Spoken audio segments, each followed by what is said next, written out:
तो नमस्कार फ्रेंड्स, आपण को आ गोटे नुआ भिडियो स्वागत। तो फ्रेंड्स देखंतु 1 एप्रिल रु आयुष्मान योजना कार्ड ओडिशा रे लागू होई जिवो एवं पीएसकेवाई कार्ड जोटा कि एप्रिल 1 रु बंद होई जिवो। तो फ्रेंड्स बहुत लोग जानिबा को चाहउचंती कि आयुष्मान कार्ड से माने केमिति पाई परिबे, से माने ऑफलाइन रे पाइबे ना ऑनलाइन रे पाइबे, कोठारे कार्ड पाइबे, तार आपण जदि फैमिली रे गोटे कार्ड रहिबो ना आपणकर इंडिविजुअल कार्ड रहिबो, तापरे आपणकर को माननकु नुआ अप्लाई करबा को पड़िबो, को माननकर कार्ड ऑलरेडी जोटा कि ऑफलाइन बेसिस रे होई जइतबो। आज संपूर्ण डिटेल्स ए वीडियो माध्यम रे जानिबा। तो ता पूर्व जदि आपण हम चैनल रे नुआ छथि, चैनल को सब्सक्राइब करी पाखर थिबा बेल आइकन को दबाई देबे। तो चलंतु फ्रेंड्स देर न करी वीडियो को स्टार्ट करिबा। तो फ्रेंड्स देखंतु जोटा कि एप्रिल 1 तारिख रु आपणकर आयुष्मान भारत योजना कार्ड जोटा कि गोपबंधु स्वास्थ्य कार्ड एप्रिल 1 रु ओडिशा रे स्टार्ट हो जिवो एवं जोटा को सीएससी सेंटर माध्यम रे आपण आवेदन करि परिबे कहउचंती सरकार। तो सेटा देखंतु पूर्वरु जो मानकर बिजु स्वास्थ्य कार्ड थिला से मानकर ऑलरेडी से मानकर कार्ड होई जइतबो, से माने तांकर आसी जिवो तांकर कार्ड जोटा कि आशा दीदी पाखंकु तांकर कार्ड बनी कि आसीबो।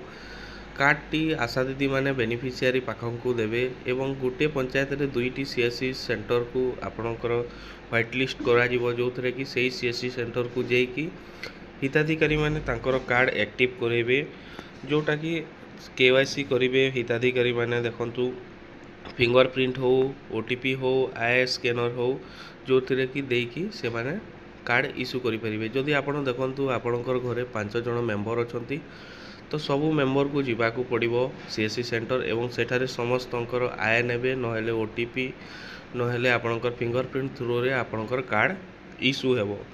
तो देखंतु बहुत लोकंक मन रे प्रश्न रही कि जोटा कि इंडिविजुअल कार्ड रहिबो ना आपणकर गोटे कार्ड रे फैमिली पूरा चलिबे। तो देखंतु फ्रेंड्स आयुष्मान कार्ड रे आपणकर प्रत्येक व्यक्ति पई सेपरेट कार्ड रहिबो जोटा कि इंडिविजुअल कार्ड। तो आपणकर सेटारे कोनोसी गोटे फैमिली रे गोटे कार्ड रहिबोनी, प्रत्येक व्यक्ति पई गोटे कार्ड रहिबो। देखंतु फ्रेंड्स आपनको कोनोसी अप्लाई करबा को पड़िबोनी, ओनली फिजिकल कार्ड पाइबे। तापरे देखंतु को माने अप्लाई करिवे, जो मानकर तो बिजु स्वास्थ्य कार्ड पूर्वरु थिला से माने कार्ड पाइ जिवे एवं को माननको अप्लाई करबा को पड़िबो जोटा कि देखंतु 70 वर्ष रु अधिक जो मानकर बेनिफिशियरी माननको होतबो से माननको कार्ड अप्लाई करबा को पड़िबो एवं जो माने नुआ बेनिफिशियरी थिबे, जो माने कि राशन कार्ड नथिबो तांकर किंबा तांकर राशन कार्ड नथिबो किंतु से माने गरीब श्रेणी रो थिबे, दारिद्र्य सीमा रेखा तळे थिबे, तो सेही माने कार्ड अप्लाई करि परिबे एवं आपण Ayushman Bharat card T pi परिबे।